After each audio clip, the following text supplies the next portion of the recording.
Hi everybody, Colin Stevenson here, joined again with John Lenhart, my hero.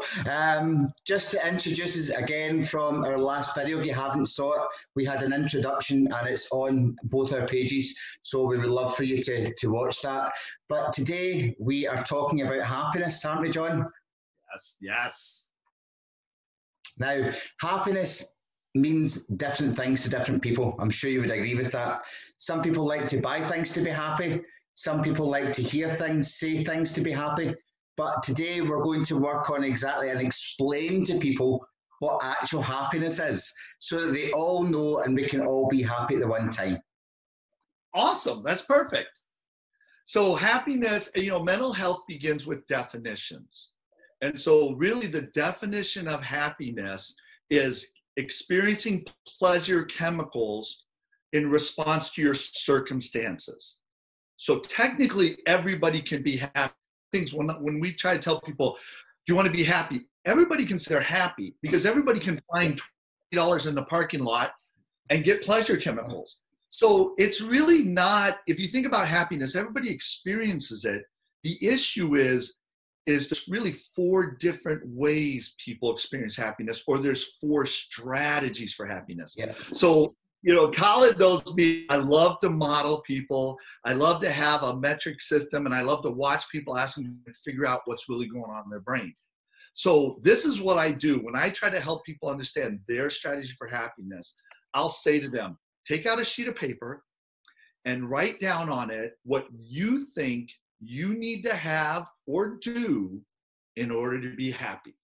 Yeah. And I say to people, write it down. You don't have to show it to anybody. You can tear it up and throw it away because your unconscious brain will see it. And that's all that matters. And what I say to people is now, be careful. If you write something down that you really aren't living. So if you write down, I want to be content with what I have, but you're actually trying to make as much money in the world and you're never happy, your unconscious brain is going to sink you.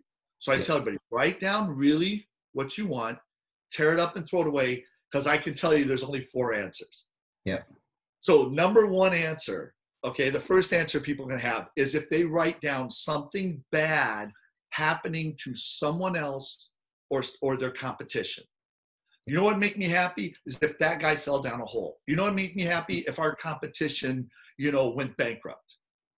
And we call that a 320. So one way that you're trying to get happiness is by other people suffering. And you see it on Twitter all the time. Yeah, lots on Twitter and lots in real life as well, in conversation. And it's we can't always step in because if they're running at 320 and we step in and say that's wrong, that's going to be the straw that broke the camel's back. So that's the point where we've got to come in and say, okay. And so the thing that's kind of scary about that is it actually proves the person has no self-esteem in that area. Yeah. What's happening is they don't feel in control at all. And the only way they can get pleasure chemicals is something bad has to happen to someone else. So when I hear people say that, it doesn't mean you're that way in all of your life. But if there's an area in your life, like I'll say to people, close your eyes, imagine your enemy slipping on a banana peel and falling. And half the people laugh in the room. And I go, you're at no self-esteem relative to that enemy. And it's because you don't feel any control. The second strategy for happiness is what I call retirement. Okay. It's no tension. It's, I want to win the lottery. I want to sit on a beach drinking Mai Tais underneath a cabana all day long. Yeah. I want to be away from anything that brings me any tension. And really, it's the endorphin chemical. These people are getting pleasure by being away from tension and even away from abuse. So that's what you see a lot of people on LinkedIn go and work really hard so that you don't have to. Yes. So how many people do we, and that's Facebook. To me, that's the Facebook, the 160 strategy. Yes. Is let's get all this affirmation. And you talked about parading last time. And it is, and when people, I believe when the people parade themselves online, it's like they're waiting, they're trying to express this so they can attract more, when really they're not attracting anything. They're putting too much energy out, then nothing comes back, and the expectation will lower their happiness eventually. Right, and that's, man, you kind of jumped ahead. You always jump ahead, so smart that way. Your brain habituates to external responses. So if people affirm you, it feels good, Yeah. but as they keep affirming you, you get used to it. You know, it's a drug. 160 is addiction. This is an addictive thought process. And so the strategy, that's why so many people are frustrated with why aren't I getting enough, you know, happiness from showing pictures of myself and parading myself? Because at first it feels good. And Yeah. then your brain gets used to it, and then it's never enough. And now you're down a bad path. And you're really on an addictive thought process. This is low self-esteem. When people feel good by being affirmed by people who literally don't know them. When we look at teenagers, we say to them, would you jump off a bridge if everybody else jumped off a bridge? Peer pressure is this 160 is low self-esteem. Guys who have one-night stands, low self-esteem. Women who like guys who don't know them going, wow, you're good looking. That's all low self-esteem. And that's the thing I think that frustrates you, Colin, is you know that's low self-esteem, but everybody's trying to tell you it's really good for them. Yeah. And again, when you ask people the questions or you make a suggestion to allow them to ask themselves the questions, this is where you become shot down quite quickly, because they get into this unconscious confrontation that we speak about. And it's like, no, I'll just carry on doing this because it's the path that I know. It's the path from the unconscious to the conscious brain. And I've just worn out this path that I'm not willing to step onto this new fresh piece of ground and make these new paths again. So the next one's the other way. So Colin did a really great job explaining this 160, this low self-esteem is unconscious. The next one, we call it 80, is conscious. So this is, if your strategy for happiness is you're going to win an award, you're going to get a degree, you're going to get a promotion, you're going to accomplish some big thing by conscious effort. You know, these people are no pain, no gain. Yeah. You know, so whenever you see people going, you got to burn, you got to make effort, you got to just do it. Just man up and do it. This is people that I say have mid self-esteem. A lot of people think this is high self-esteem, but it's mid self-esteem. They want to accomplish something. And again, the problem with that is when you accomplish something, your brain needs to accomplish something bigger. Yeah. And your brain needs to accomplish something bigger because you get used to it. You habituate to it. So in the moment, so what you and I have seen for years, Colin, is we've seen people follow this strategy of effort, do it, this is awesome. And they make these accomplishments and they celebrate it and everybody gets drawn to them. And then 20 years later, these people are addicted, they're depressed, they're suicidal. Because what happens is they essentially build up a mountain so high that they can't achieve it. And now all they have left is this 160. So I really think the most dangerous strategy is this achievement strategy because it deceives people. It pulls people into a short-term gain, but long-term it's setting up these people to be depressed. You know, I love when people put up these motivational quotes and I always say, did you check how that person's life ended? Because all these motivational quotes, the person at the end of life was just a mess because they were just worn out. No, and just when you're on that subject there, I love that because when people, what we've heard the saying, what goes up must come down. And sometimes it comes down with more of a crash than what we expect. You know, if we let ourselves down slowly, this can be all right because we can start to understand the journey. But as you say, once we reach that point, if we can't get any higher and we can't fulfill ourselves with this drive, it'll come down with a bang. And this will allow us to be so hurt. So effectively, if we landed on our ankles and we can't use them any longer, we can't climb back up again. And this is what takes you into the addiction and the other processes to try and look for happiness. Right. So the thing is that the answer is a conscious and an unconscious solution. You want to have both of these. And so when I really say to people is I'll go into high schools and talk to students and I'll say, you know, really there's two overall strategies for happiness. Because what is healthy happiness? Healthy happiness is experiencing effects that exceed expectations. Experiencing an effect is something tangible. Yeah. You know, someone gave me something. Exceeding expectations is my thought process. So your healthy happiness, if you can get your brain in this thing, and we call it a conjunctive, if you can get your brain in the conjunctive, you will never habituate to it. You can be high and happy your entire life. Yeah. Now, here's the issue, is one of those is your context and one of those is your thought process. So really, when you look at it, people like, I wasn't expecting 20 bucks. You gave me 20 bucks. My brain's going to release chemicals. Okay. So what happens is I think the $20 made me happy. The context made me happy.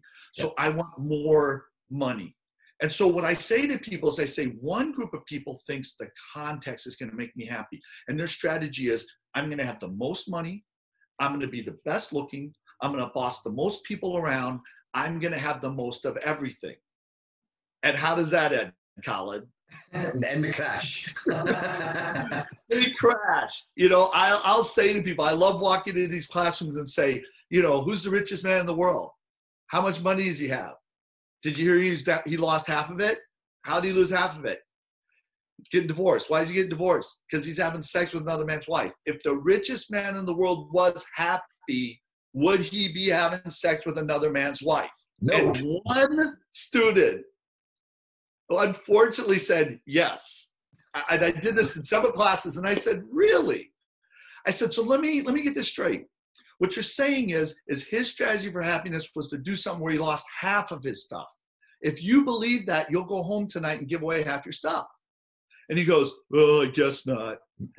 It makes no sense. So we all see this context.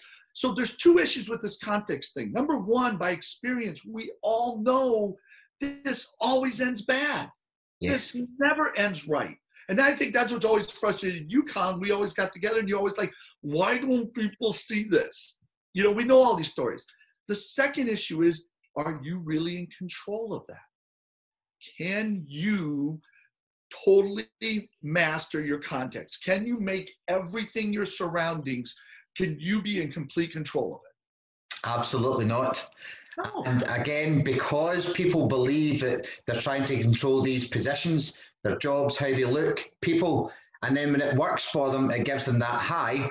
When it doesn't work, it gives them the crash, and they don't realize that everything, as long as they control themselves, their expectations and their thought process, they will be happy all the time. And when people say to me, like, oh, I'm so unhappy, my ex-partner did this, I am so unhappy, my boss did this, and I'm like, it doesn't really matter what your boss or your ex-partner does, it's how you either react to the situation or choose to disconnect from the situation. And either way, you're in control of it. You can't control other people. And they, well, yeah, that's true. And then they will go away, and then they'll come back and they'll say the exact same thing the next week because they did not change their own behavior. Right. So you again jumped ahead to the next slide. So it's a perfect segue. Is that the other half is your thought process. You are in control of that. Why aren't we mastering this? So the thing is where my brain was before my context is what releases pleasure chemicals. If I'm expecting $40 and you give me 80, I'm high. If I'm expecting 40 and you give me 20, I'm mad. Yeah. So, but it was $40 both times. So clearly the stuff isn't the thing that makes you happy. It's where your brain is before the stuff. Yeah. So that's really what this is about. Now, here's the issue. Everybody's brain, I like to say your brain is like a car and your mind, your uniqueness is the driver. So you are a driver in a car. Your driver and car is unique. Nobody in the world has your driver and car. Yeah. No one in the world has your thought process. So in order to be happy, you need to learn your unique thought process. That is what this is really all about. If you learn your uniqueness, how you uniquely think, and you own that, then you know how to put your brain in the right spot before everything. If I tell you how I do it, that is not going to help you. If I write you a book how I do it, that is going to hurt you. Yes. And so this is what we do all the time. And the other thing I was going to just add to that was, since I met you 9 months ago and we had spoken about the driver car method, which is it just blew my mind. It's so simple but intricate at the same time. There's a bit of a contradiction there. But when I speak to people and I explain and I use your terminology, and not trying to steal the trademark, I always put your name first. But when I explain to people and I say to them, you wouldn't let somebody in the passenger seat steer your car if you were on a back road at 150 miles an hour. It's not safe. So why would you let them do it to your brain and your behaviors? And they go, that's the question. Okay, so now if I use that analogy, do I have to use your trademark, or how does that work? No, we share things around here. That's brilliant. That is brilliant. The one of the things that's unique about you, so we could jump back here for a second. When we met, I called you a truth savant. You knew unconsciously, you could feel what was right, you could feel what was wrong, and you kind of charged ahead to help people see it, and people didn't see it. Yeah. And you're like, why don't you feel what I'm feeling? You get this.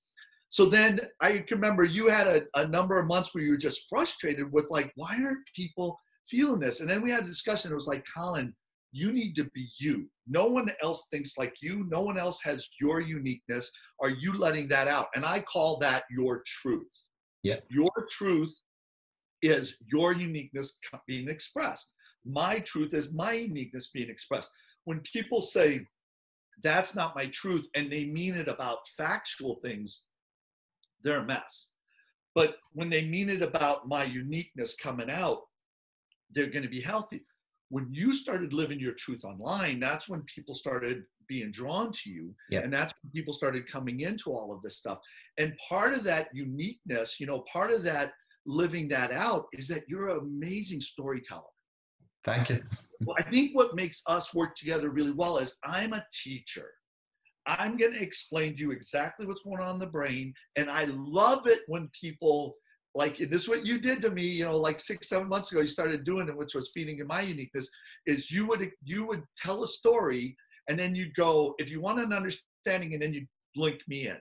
And then I'd come in and do the understanding. I like to teach directly. You like to tell a story. And so what you just did is like nothing planned, but you just did it. It's brilliant. Is, do you want somebody leaning over and grabbing the steering wheel? I've never said that.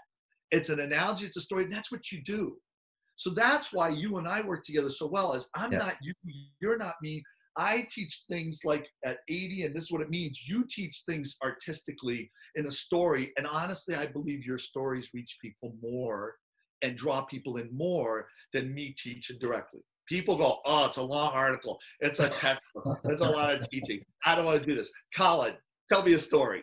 And you do that. So that was brilliant. Thank you for that. I'm going to use that. No, thank you. You taught it to me. I just had to compute, again, my own unique way to allow that to be known or how to speak about it. And just while we're on the kind of subject of what we're talking about, like when we did that and you allowed, I remember you said to me, just be you and do what you do. And since I've done that, my happiness levels have went through the roof, because we're on happiness just now. So I have to express this. When I first came on and I was trying to make statements and I was trying to gain business and I was trying to, and I was very new to the business world. Even though business are only people, they're programmed a different way than Facebook or Twitter when they're on LinkedIn. So they've got a certain, sorry, I'm just going to turn this computer on. There we go. That's this. There we go. Right, sorted. When I was trying to push, I had the expectations of getting this business, of getting these large figures, of getting this success, of getting exactly the way that we just discussed. And in the minute that I stopped my expectations, changed my thought process, I got people coming to me. I got people coming to me asking for things that were totally different to what I was trying to offer, because they understood I was living my life to my truth. So it's amazing the opportunities that can happen when you're being truthful to yourself and others, and then working with your happiness, not for it, with it. Right. So the right answer to what makes you happy is I want to respond to everything that comes at me by being more me, by bringing more of my uniqueness out. That is the right answer. And that's what I teach executives to do. That's what I teach people to do. That's what I was teaching you to do, is, Colin, respond to everything. Yeah, stuff's going to come at you. Respond to it by being more calm. So you first have to know your uniqueness, and then you have to let that out. And when you do that, that's high self-esteem. And the proof of high self-esteem is, and I always used to have to say this twice, because mid self-esteem, that 80 is, you feel good when an expert affirms you. That's really what mid self-esteem is. And that's what we're trying to get teenagers to do. Don't you want to feel good when your parent, your teacher, your coach affirms you? Yeah. But that's a finish line. If LeBron James told me I was a good basketball player, why would I have to get any better at basketball? True. James, I'd spend the rest of my life going, LeBron James told me I was really good at basketball. And we know guys like that, right? 30 years telling us the story from 30 years ago when somebody affirmed them. And when you're doing that, you're showing your mid self-esteem. High self-esteem is if somebody affirms me and my uniqueness, I don't feel better about me. I feel better about them. And that just happened a couple minutes ago. I affirmed you, Colin, in your uniqueness, this storyteller, this creative storyteller. It didn't make you feel better about you, but it made you feel better about me because you're like, that guy knows me. Yeah. And that's the thing. Every other strategy other than this, you can habituate to, you can get used to, and it will fade. The happiness in response to who you are, it jacks you up. You gain energy. This is actually how you gain energy. If you get affirmed in who you are because you're acting in who you are, you're going to always end up with more energy. You're going to end up better off. And just as you on the subject of energy there, when we take our human beings, I say we, not you and I, but just in a general consensus, if we bring ourselves to a crash, okay, and then we feel at this low level, and we're not trying to gain energy by going a walk and getting fresh air, speaking to people with healthy conversation, doing things that are unique for ourselves without the judgment of others, this keeps us in this kind of low level and stops happiness coming to us. So the very first post of my book, which began over a year ago on LinkedIn, and my book is on LinkedIn, it's free, everybody can look at it, and it's done. The very first post a year ago addressed exactly what you're saying, because you can look at happiness in response to tension. So what I'm doing in healthy happiness, I am not in control of the tension. So one of the keys to happiness is don't take control. Give up control. And what happens is I'm just responding, and that'll keep things going. So I am responding to tension. Yep. The mid self-esteem is I am looking for tension. No pain, no gain. What's the tension? And I'm looking for it. Low self-esteem, that 160, is I'm avoiding tension. Yeah. I'm going to isolate. That's how I avoid tension. And then the no self-esteem is I'm going to cause tension in other people's life. My very first post talked about, do we really want mental health? And the application a year ago didn't seem important at the time, but it was the effects of isolation. So you look at that and go, oh, who cares about that? And that's all we're talking about. In that very first post, I explained that when you start feeling tension, when tension happens and you want to isolate, your body responds by releasing more tension chemicals. Yes. So the very first article is like, wait a minute, if I'm feeling tense, my body should give me release chemicals. Why does my body create more tension chemicals?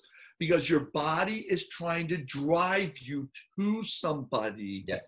To share it, and that's how your body gets rid of the tension. So way back a year ago, I showed that this isolation and this way to respond to tension is not to isolate, and too many people do that. I'm tense, I got to get away from everybody. Your body will make you more tense. Yes, absolutely. So for the very first article, I was showing that everybody's going the wrong way with mental health, and that isolating and looking for affirmation and parading themselves around was actually making themselves worse over the long term. And so the last thing I want to say is personality tests. If you think about personality tests, they really affirm 4 types of behavior: control, perfection, fun, and peace. And Hippocrates, who created personality tests, so every personality test is based on the 4 temperaments, he said, the creator of these personality tests said this: when I see one of these 4 behaviors come out of people, I know they are unbalanced. balanced. They have too much or too little blood, bile, black bile, or phlegm. So what he's saying is that personality is from the Latin for mask, persona. And so really when people talk about their personality, they're talking about how they behave when they get unbalanced. Yep. The two things that prevent healthy happiness, experiencing an effect, okay, that's giving up control. So what happens is if you take control, you prevent your happiness. Exceeding expectations. If your expectation is perfection, you can't exceed it. That prevents happiness. Control and perfection prevent happiness. So people who take a personality test and follow it are blocking their own happiness. Yeah. So yeah, when I use a personality test, I use them to create a safe environment for people to come in and feel understood, because it allowed them to open up more, I believed. Right, and then you went beyond that. Then you knew how to gain their energy and all that other stuff. And we're going to talk about that in future meetings. So this will be great. Excellent. I'm looking forward to it. So the next meeting we are talking about is going to be about love. Yes, my favorite subject in the whole entire world. And I'm very much looking forward to it. So that will be out again in a few days after this video has been watched, and I look forward to it. But again, thank you very much for your time, John. It's been fantastic. Thank you. I always enjoy this. Speak to you soon. Cheers, John.